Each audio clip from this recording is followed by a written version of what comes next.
ਲੱਖਾਂ ਲੋਕਾਂ ਦੇ ਵਿਚਾਰ ਬਦਲ ਦੇਣ ਵਾਲੀ ਵਿਸ਼ਵ ਪ੍ਰਸਿੱਧ ਪੁਸਤਕ ਤੇ ਦੇਵਪੁਰਸ਼ ਹਾਰ ਗਏ ਦਾ ਪੇਸ਼ ਹੈ ਅੱਜ ਪਾਠ 8ਵਾਂ ਸਮਾਧੀ ਰਾਹੀਂ ਬੋਧ।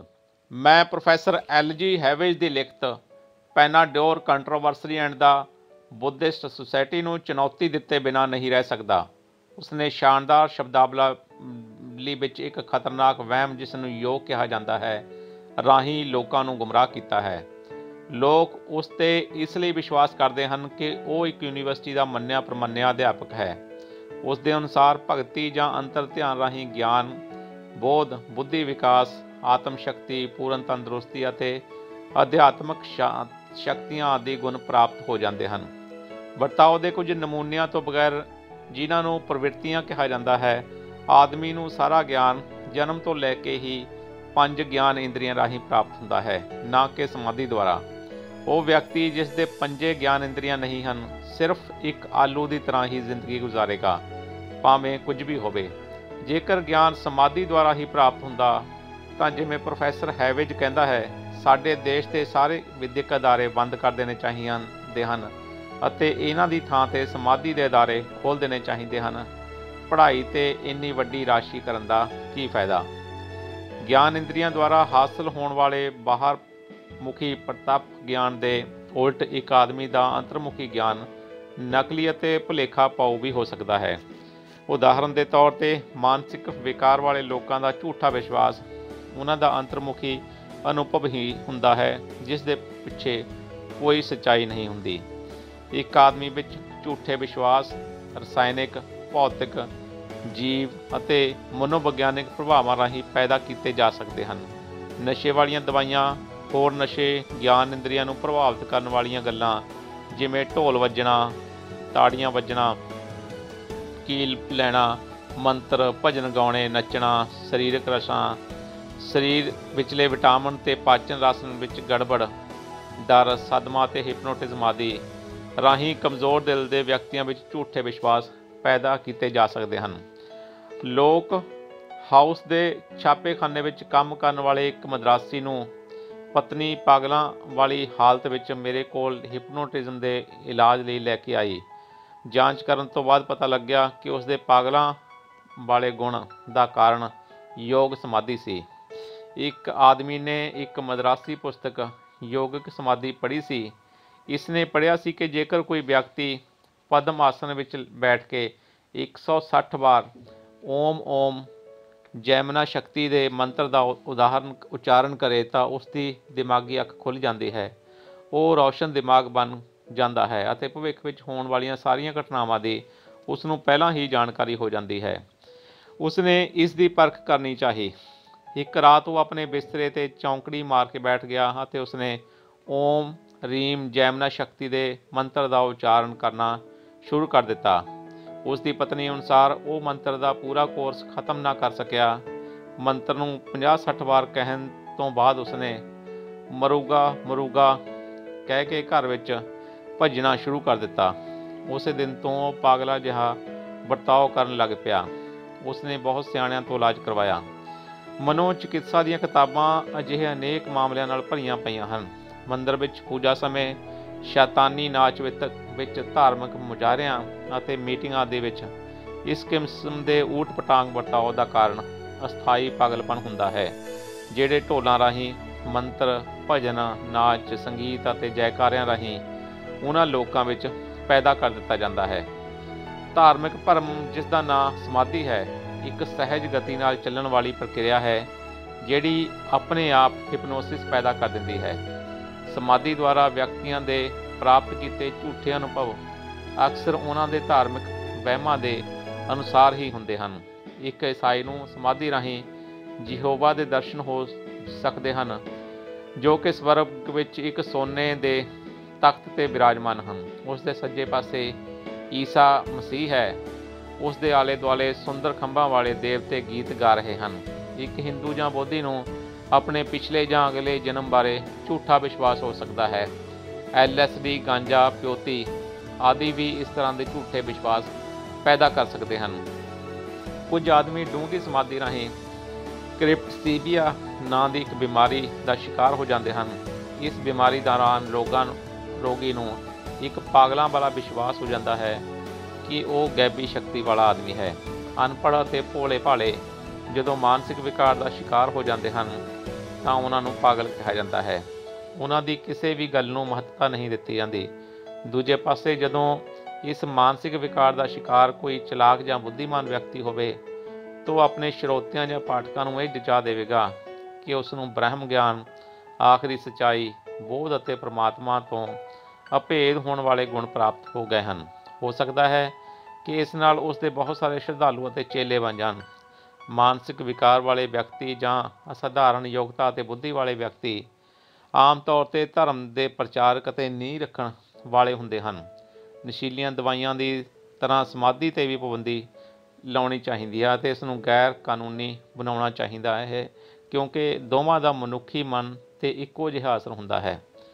ਪ੍ਰੋਫੈਸਰ ਹੈਵੇਜ ਕਹਿੰਦਾ ਹੈ ਕਿ ਸਮਾਧੀ ਵਿੱਚ ਬੈਠੇ ਆਦਮੀ ਦੇ ਸਰੀਰ ਵਿੱਚ ਪ੍ਰਕਾਸ਼ ਦੀ ਮਹਿਕ ਪੈਦਾ ਹੁੰਦੀ ਹੈ। ਇਹ ਸਮਾਧੀ ਵਿੱਚ ਬੈਠੇ ਵਿਅਕਤੀ ਨੂੰ ਮਹਿਸੂਸ ਹੁੰਦੀ ਹੈ। ਮੈਂ ਅਤੇ ਤੁਸੀਂ ਇਸ ਨੂੰ ਨਹੀਂ ਦੇਖ ਸਕਦੇ। ਉਹ ਦੱਸਦਾ ਹੈ ਕਿ ਪੜ੍ਹੇ ਲਿਖੇ ਤਰਕਸ਼ੀਲ ਵਿਅਕਤੀਆਂ ਨੂੰ ਇਹ ਦਿਖਾਈ ਨਹੀਂ ਦਿੰਦੀ, ਕਿਉਂਕਿ ਉਹ ਅਜਿਹੀ ਕਿਸੇ ਚੀਜ਼ ਵਿੱਚ ਵਿਸ਼ਵਾਸ ਨਹੀਂ ਰੱਖਦੇ। ਜਦ ਉਹ ਉਹਨਾਂ ਨੂੰ ਪ੍ਰਤੱਖ ਦੇਖ ਨਹੀਂ ਸਕਦੇ ਤਾਂ ਕਹਿੰਦੇ ਹਨ ਕਿ ਉਹ ਤਰਕਸ਼ੀਲ ਨਹੀਂ ਹਨ। ਕਿੰਨੀ ਗਲਤ ਵਿਆਖਿਆ ਹੈ। ਭਾਵੇਂ ਉਹ ਐਟਮਾਂ, ਮੋਲੀਕੂਲਸ, ਕਾਸਮਿਕ ਕਿਰਨਾਂ, ਐਕਸ ਕਿਰਨਾਂ, ਆਕਸੀਜਨ ਅਤੇ ਹਾਈਡਰੋਜਨ ਨੂੰ ਆਪਣੀ ਅੱਖਾਂ ਨਾਲ ਨਹੀਂ ਵੇਖ ਸਕਦੇ, ਪਰੰਤੂ ਫਿਰ ਵੀ ਉਹ ਤਰਕਸ਼ੀਲ ਇਹਨਾਂ ਦੀ ਹੋਂਦ ਨੂੰ ਰੱਦ ਨਹੀਂ ਕਰਦੇ, ਕਿਉਂਕਿ ਉਹਨਾਂ ਨੂੰ ਪਤਾ ਹੈ ਕਿ ਅਜਿਹੀਆਂ ਦਿੱਖ ਚੀਜ਼ਾਂ ਦੀ ਹੋਂਦ ਬਾਰੇ ਵਿਗਿਆਨਕ ਢੰਗ ਨਾਲ ਜਾਂਚ ਪੜਤਾਲ ਕੀਤੀ ਜਾ ਸਕਦੀ ਹੈ ਅਤੇ ਇਸ ਨੂੰ ਸਿੱਧ ਕੀਤਾ ਜਾ ਸਕਦਾ ਹੈ। ਇਹ ਕਿੰਨੀ ਹਾਸੋਹੀਣੀ ਗੱਲ ਹੈ ਕਿ ਪ੍ਰਕਾਸ਼ ਦੀ ਮਹਿਕ ਉਸ ਵਿਅਕਤੀ ਵਿੱਚੋਂ ਪੈਦਾ ਹੁੰਦੀ ਹੈ ਜਿਹੜੇ ਸ਼ੁੱਧਤਾ ਦੇ ਮਾਰਗ 'ਤੇ ਪੰਜਵੇਂ ਪੜਾਅ ਨੂੰ ਪ੍ਰਾਪਤ ਕਰ ਲੈਂਦਾ ਹੈ। ਇਹ ਸਮਾਧੀ ਲਾਉਣ ਵਾਲੇ ਮਾਨਸਿਕ ਰੋਗੀ ਦਾ ਸਬੂਤ ਹੈ। ਭਾਵੇਂ ਸੂਝਵਾਨ ਵਿਅਕਤੀਆਂ ਨੂੰ ਇਹ ਦਿਖਾਈ ਨਹੀਂ ਦਿੰਦੀ। ਇਹ ਗੱਲ ਉਨੀ ਹੀ ਹਾਸੋਹੀਣੀ ਹੈ ਜਿੰਨਾ ਕਿ ਕਿਸੇ ਮਾਨਸਿਕ ਰੋਗੀ ਦਾ ਕਿਸੇ ਮਾਨਸਿਕ ਹਸਪਤਾਲ ਵਿੱਚ ਕਿਸੇ ਨਰਸ ਨੂੰ ਇਹ ਕਹਿਣਾ ਕਿ ਮੈਂ ਤੇਰੇ ਨਾਲੋਂ ਵੱਧ ਪੜ੍ਹਿਆ ਹੋਇਆ ਹਾਂ, ਇਸ ਲਈ ਮੇਰੀ ਗੱਲ ਸੱਚੀ ਹੈ, ਤੇਰੇ ਕੋਲ ਮੇਰੇ ਜਿੰਨੀ ਯੋਗਤਾ ਨਹੀਂ ਹੈ। ਉਹ ਆਪਣੀ ਇਸ ਗੱਲ ਦੇ ਸਬੂਤ ਵਜੋਂ ਕਿ ਸਮਾਧੀ ਵਿਚਲੇ ਆਦਮੀ ਦੇ ਸਰੀਰ ਵਿੱਚੋਂ ਪ੍ਰਕਾਸ਼ ਦੀ ਮਹਿਕ ਪੈਦਾ ਹੁੰਦੀ ਹੈ, ਪ੍ਰੋਫੈਸਰ ਹੈਵੇਜ ਆਪਣੇ ਪਾਠਕਾਂ ਦਾ ਧਿਆਨ ਦੋ ਅਮਰੀਕਨ ਔਰਤਾਂ ਦੁਆਰਾ ਲਿਖੀ ਗਈ ਪੁਸਤਕ ਲੋਹੇ ਦੇ ਪਰਦੇ ਪਿੱਛੋਂ ਮਨੋਵਿਗਿਆਨਿਕ ਖੋਜਾਂ ਵੱਲ ਮੋੜਦਾ ਹੈ। ਇਹ ਬੜੀ ਅਜੀਬ ਗੱਲ ਹੈ ਕਿ ਪ੍ਰੋਫੈਸਰ ਖੁਦ ਵੀ ਉਸ ਕਿਤਾਬ ਵਿਚਲੀਆਂ ਤਸਵੀਰਾਂ ਦੇ ਪੱਤਿਆਂ ਅਤੇ ਕਰੰਬਲ ਦੁਆਲੇ ਰੋਸ਼ਨੀ ਵਾਲੇ ਕ੍ਰਿਸ਼ਮੇ ਨੂੰ ਵੇਖਣ ਵਿੱਚ ਕਾਮਯਾਬ ਨਹੀਂ ਹੋਇਆ। ਕਿ ਪੌਦੇ ਵੀ ਸਮਾਧੀ ਦੁਆਰਾ ਪਵਿੱਤਰਤਾ ਦੇ ਮਾਰਗ 'ਤੇ ਪੰਜਵੀਂ ਅਵਸਥਾ ਵਿੱਚ ਪਹੁੰਚ ਜਾਂਦੇ ਹਨ ਅਤੇ ਆਪਣੇ ਵਿੱਚੋਂ ਰੋਸ਼ਨੀ ਪੈਦਾ ਕਰਦੇ ਹਨ। ਵਿਗਿਆਨੀਆਂ ਨੇ ਜਿਉਂਦੀਆਂ ਵਸਤੂਆਂ ਜਾਂ ਪੌਦਿਆਂ ਅੱਗੇ ਕਿਸੇ ਕਿਸਮ ਦਾ ਕੋਈ ਪ੍ਰਕਾਸ਼ ਚੱਕਰ ਨਹੀਂ ਦੇਖਿਆ। ਅਜਿਹੇ ਪ੍ਰਕਾਸ਼ ਚੱਕਰ ਜੇਕਰ ਹੋਣ ਵੀ ਤਾਂ ਉਹ ਤਾਪਮਾਨ ਦੇ ਫਰਕ ਕਰਕੇ ਹੁੰਦੇ ਹਨ, ਨਾ ਕਿ ਕਿਸੇ ਰੌਸ਼ਨੀ ਦੇ ਪੈਦਾ ਹੋਣ ਕਰਕੇ। ਪ੍ਰੋਫੈਸਰ ਹੈਵੇਜ ਦੱਸਦਾ ਹੈ ਕਿ ਟੈਲੀਪੈਥੀ ਰਾਹੀਂ ਸੰਦੇਸ਼ ਇੱਕ ਮਨ ਤੋਂ ਦੂਜੇ ਮਨ ਹੁੰਦੇ ਹੋਏ 400 ਮੀਲ ਤੱਕ ਭੇਜੇ ਜਾ ਚੁੱਕੇ ਹਨ। ਉਹ ਪੁਲਾੜੀ ਉਡਾਨਾਂ ਦੁਆਰਾ ਅਤੇ ਡੁੱਬਣੀਆਂ ਕਿਸ਼ਤੀਆਂ ਦਰਮਿਆਨ ਮਹੱਤਵਪੂਰਨ ਸੁਨੇਹਿਆਂ ਦੇ ਸੰਚਾਰ ਦੀਆਂ ਸੰਭਾਵਨਾਵਾਂ ਚਿਤਵਦਾ ਹੈ ਅਤੇ ਉਹ ਇਹ ਵੀ ਕਹਿੰਦਾ ਹੈ ਕਿ ਟੈਲੀਪੈਥੀ ਦੀ ਸ਼ਕਤੀ ਸਮਾਧੀ ਦੁਆਰਾ ਪ੍ਰਾਪਤ ਕੀਤੀ ਜਾ ਸਕਦੀ ਹੈ। ਟੈਲੀਪੈਥੀ ਇੱਕ ਅਜਿਹਾ ਅਮਲ ਹੈ ਜਿਸ ਨੂੰ ਹਰ ਕੋਈ ਪਰਖ ਸਕਦਾ ਹੈ। ਫਿਰ ਕਿਤਾਬਾਂ ਜਾਂ ਰਸਾਲਿਆਂ ਵਿੱਚ ਦੱਸੀਆਂ ਕਹਾਣੀਆਂ 'ਤੇ ਨਿਰਭਰ ਕਰਨ ਦੀ ਕੀ ਲੋੜ ਹੈ। ਟੈਲੀਪੈਥੀ ਅਤੇ ਗੈਬੀ ਸ਼ਕਤੀ ਰੱਖਣ ਵਾਲਿਆਂ ਦੀ ਪੜਤਾਲ ਦੇ ਸੰਬੰਧ ਵਿੱਚ ਮੇਰੀਆਂ ਕੋਸ਼ਿਸ਼ਾਂ ਦਾ ਨਤੀਜਾ ਸਦਾ ਨਾ ਪੱਖੀ ਹੀ ਰਿਹਾ ਹੈ ਕਿ ਪ੍ਰੋਫੈਸਰ ਹੈਵੇਜ ਸਾਰੀ ਦੁਨੀਆ ਵਿੱਚੋਂ ਕੋਈ ਅਜਿਹਾ ਬੰਦਾ ਪੇਸ਼ ਕਰ ਸਕਦਾ ਹੈ ਜਿਹੜਾ ਕਿਸੇ ਵਿਅਕਤੀ ਦਾ ਮਨ ਨਾਲ ਦੇ ਕਮਰੇ ਵਿੱਚ ਬੈਠ ਕੇ ਪੜ੍ਹ ਸਕਦਾ ਹੋਵੇ। ਡੁਬਕਣੀ ਕਿਸ਼ਤੀ ਜਾਂ ਪੁਲਾੜ ਦੀ ਗੱਲ ਤਾਂ ਦੂਰ ਰਹੀ। ਮਨੋਵਿਗਿਆਨ ਜਾਂ ਪੈਰਾਸਾਈਕੋਲੋਜੀ ਦੇ ਪ੍ਰਸਿੱਧ JB ਰਹੀਨ ਦੀ ਅਗਵਾਈ ਹੇਠ ਉੱਤਰੀ ਕੈਰੋਲੀਨਾ ਦੀ ਡਿਊਕ ਯੂਨੀਵਰਸਿਟੀ ਤੋਂ 1200 ਮੀਲ ਦੀ ਦੂਰੀ 'ਤੇ ਸੈਂਕੜੇ ਫੁੱਟ ਡੂੰਘੇ ਸਮੁੰਦਰ ਵਿਚਲੀ ਐਟਮੀ ਡੁਬਕਣੀ ਕਿਸ਼ਤੀ ਨੌਟੀਲਸ ਤੱਕ ਟੈਲੀਪੈਥੀ ਰਾਹੀਂ ਸੰਦੇਸ਼ ਭੇਜਣ ਦੇ ਸਫਲ ਤਜਰਬੇ ਦੀ ਕਹਾਣੀ ਪਹਿਲੀ ਵਾਰੀ ਸਨ 1959 ਵਿੱਚ ਛਪੀ ਸੀ ਅਤੇ 1963 ਤੱਕ ਇਹ ਸਾਰੀ ਦੁਨੀਆ ਦੇ ਬਹੁਤ ਸਾਰੇ ਅਖਬਾਰਾਂ ਵਿੱਚ ਛਪੀ ਸੀ, ਜਦੋਂ ਕਿ ਇੱਕ ਅਮਰੀਕੀ ਰਸਾਲੇ ਦਿਸ ਵੀਕ ਨੇ ਇਸ ਦੀ ਪੜਤਾਲ ਨਿੱਜੀ ਤੌਰ 'ਤੇ ਕੀਤੀ। ਨੌਟੀਲਸ ਦੇ ਉਸ ਸਮੇਂ ਦੇ ਕਪਤਾਨ ਵਿਲੀਅਮ ਆਰ ਐਂਡਰਸਨ ਨੇ ਸੰਪਾਦਕ ਨੂੰ ਜੋ ਕੁਝ ਦੱਸਿਆ ਉਹ ਇਸ ਤਰ੍ਹਾਂ ਹੈ। ਭਾਵੇਂ ਨੌਟਿਲਸ ਨੂੰ ਵੱਖ-ਵੱਖ ਕਿਸਮ ਦੇ ਕਿੰਨੇ ਹੀ ਕੰਮਾਂ ਲਈ ਵਰਤਿਆ ਗਿਆ ਸੀ, ਪਰ ਅਸਲ ਵਿੱਚ ਟੈਲੀਪੈਥੀ ਦਾ ਕੋਈ ਵੀ ਪ੍ਰਯੋਗ ਇਹਨਾਂ ਵਿੱਚ ਸ਼ਾਮਲ ਨਹੀਂ ਸੀ। ਮੈਸਰਜ਼ ਪਾਵਲਜ਼ ਅਤੇ ਵਰਜੀਅਰ ਦੁਆਰਾ ਟੈਲੀਪੈਥੀ ਦੇ ਪ੍ਰਯੋਗਾਂ ਦੀ ਰਿਪੋਰਟ ਬਿਲਕੁਲ ਝੂਠ ਹੈ। ਅਸਲ ਵਿੱਚ ਉਸ ਸਮੇਂ ਦੌਰਾਨ ਨੌਟਿਲਸ ਪੋਰਟਸਮਥ ਬੰਦਰਗਾਹ 'ਤੇ ਠਹਿਰੀ ਹੋਈ ਸੀ ਅਤੇ ਆਪਣਾ ਪਹਿਲਾ ਓਵਰਹਾਲ ਕਰਵਾ ਰਹੀ ਸੀ।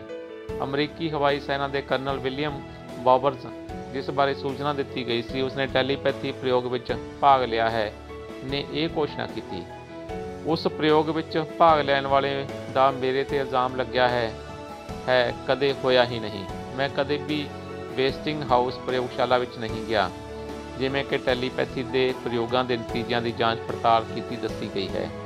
ਸੱਚਾਈ ਇਹ ਹੈ ਕਿ 25 ਜੁਲਾਈ 1959 ਨੂੰ ਮੈਂ ਈਅਰ ਯੂਨੀਵਰਸਿਟੀ ਅਲਬਾਮਾ ਵਿਖੇ ਡਿਊਟੀ ਦਿੱਤੀ ਹੈ, ਜਿਸ ਦਾ ਇਸ ਕਿਸਮ ਦੀ ਖੋਜ ਨਾਲ ਕੋਈ ਸੰਬੰਧ ਨਹੀਂ ਹੈ। ਸੰਖੇਪ ਵਿੱਚ ਦਿਸ ਵੀਕ ਸਾਫ਼-ਸਾਫ਼ ਦੱਸਦਾ ਹੈ ਕਿ ਡੁਬਕਣੀ ਕਿਸ਼ਤੀ ਨੌਟਿਲਸ ਵਾਲੀ ਕਹਾਣੀ ਇੱਕ ਵੱਡਾ ਧੋਖਾ ਸੀ। ਫਿਰ ਵੀ ਉਸ ਨੂੰ ਫੈਲਣ ਤੋਂ ਰੋਕਿਆ ਨਹੀਂ ਜਾ ਸਕਦਾ, ਕਿਉਂਕਿ ਪ੍ਰੋਫੈਸਰ ਹੈਵੇਜ ਵਰਗੇ ਲੋਕਾਂ ਦੀ ਉਸ ਨੂੰ ਹਮਾਇਤ ਹਾਸਲ ਸੀ। ਮਨਘੜਤ ਕਹਾਣੀ ਲੇਖਕਾਂ ਤੋਂ ਉਲਟ ਯੂਨੀਵਰਸਿਟੀ ਦੇ ਇੱਕ ਪ੍ਰੋਫੈਸਰ ਨੂੰ ਤਾਂ ਕੇਵਲ ਉਹ ਕੁਝ ਲਿਖਣਾ ਚਾਹੀਦਾ ਹੈ ਜਿਹੜਾ ਹਕੀਕੀ ਹੋਵੇ।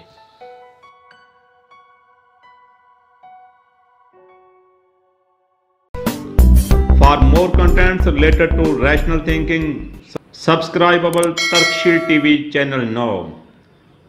For instant updates of new videos, don't forget to press the bell icon.